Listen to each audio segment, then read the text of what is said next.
Esta semana, en Del Dicho al Hecho, analizamos lo que decidió la Suprema Corte de Justicia de la Nación hace apenas unos días sobre el acuerdo emitido por el presidente Andrés Manuel López Obrador, por el Poder Ejecutivo, para extender el periodo de trabajo de las Fuerzas Armadas en labores de seguridad pública hasta el año 2024. ¿Qué significa esto y qué es lo que tendríamos que estar esperando debido a que en el Congreso ya se amplió ese plazo hasta el 2028? Pero la Corte decidió, evaluó la constitucionalidad de aquel acuerdo que ampliaba en primer término hasta el 2024, y hablamos con quienes saben de este tema en particular, mucho, Leti Bonifaz, Paola Zavala. Leti, comienzo contigo. ¿Cómo viste el análisis y qué podríamos esperar para cuando les llegue también a los ministros el tema de la ampliación hasta el 2028? Pues mira, fue algo extraño porque no esperábamos que este acuerdo se analizara aislado del otro paquete que tienen relacionado con la Guardia Nacional. El contexto también es importante, que la elección del nuevo presidente de la Suprema Corte se va a dar en los primeros días de enero y ahorita hay como un ambiente enrarecido, le vamos a llamar. Pero hay una controversia constitucional que le dieron el número 90 del 2020 y no entraron a fondo. Ese fue parte del problema, porque la propuesta del ministro Aguilar era que sí se revisara el fondo y solo tuvo el apoyo de 2 de sus compañeros, y se declaró que este acuerdo por el que se dispone de las Fuerzas Armadas para llevar a cabo tareas de seguridad pública de manera extraordinaria, regulada, fiscalizada, subordinada y complementaria, se dijo que era constitucional porque deriva del quinto transitorio. Es decir, no se aceptó la controversia constitucional en el sentido de que tenía que haber primero una ley que lo determinara desde el legislativo y no que fuera una facultad del ejecutivo. Entonces, por eso que se llama la reserva de ley, fue el argumento básico para decir que no había una controversia constitucional por 8 votos contra 3. Sí, por cierto, Leti está ya en nuestro stand de la Feria Internacional del Libro de Guadalajara, donde hemos tenido presencia. Pau, voy contigo, tú que además has sido una opositora a que se extienda y extienda y extienda sin una solución alterna la participación de las Fuerzas Armadas en labores de seguridad pública. Pues sí, Ale, o sea, yo un poco tenía esperanzas, pero también esperaba, o sea, veía venir esto, porque pues siempre, en general, la justicia, la realidad rebasa la justicia en este país, ¿no? O sea, el acuerdo se vio a la vez rebasado por la reforma constitucional. La mayoría de los ministros decidieron quedarse al margen, y ahora van a esperar que les llegue la impugnación que hizo Movimiento Ciudadano en contra de, porque hay que recordar que apenas el 8 de noviembre entró en vigor, que fue cuando ya los estados tuvieron las 20 aprobaciones estatales necesarias. Entonces este artículo transitorio acaba de ser impugnado por MC y entonces van a entrar al fondo de esto tal vez en 2 o 3 años, ¿no? Entonces, mientras tanto tenemos un ejército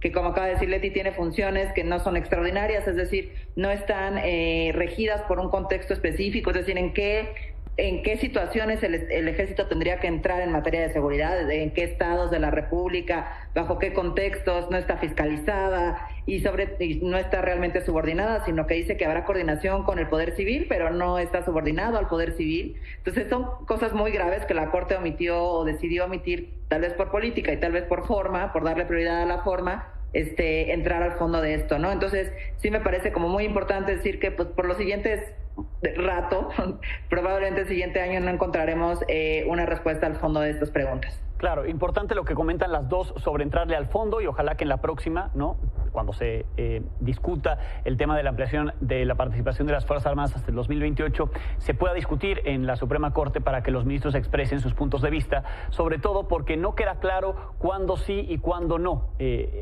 Digamos, este acuerdo es constitucional, mantengámoslos hasta el 2024 de acuerdo con la Corte, pero ¿hasta cuándo, no? ¿Cuál sería el límite para que esto no pudiera llevarse a cabo, para que no pudiera argumentarse que hay que implementarlo, ¿no? Como a través de un acuerdo, ¿no? Argumentando que esto está basado en el artículo 5 transitorio de aquella reforma constitucional.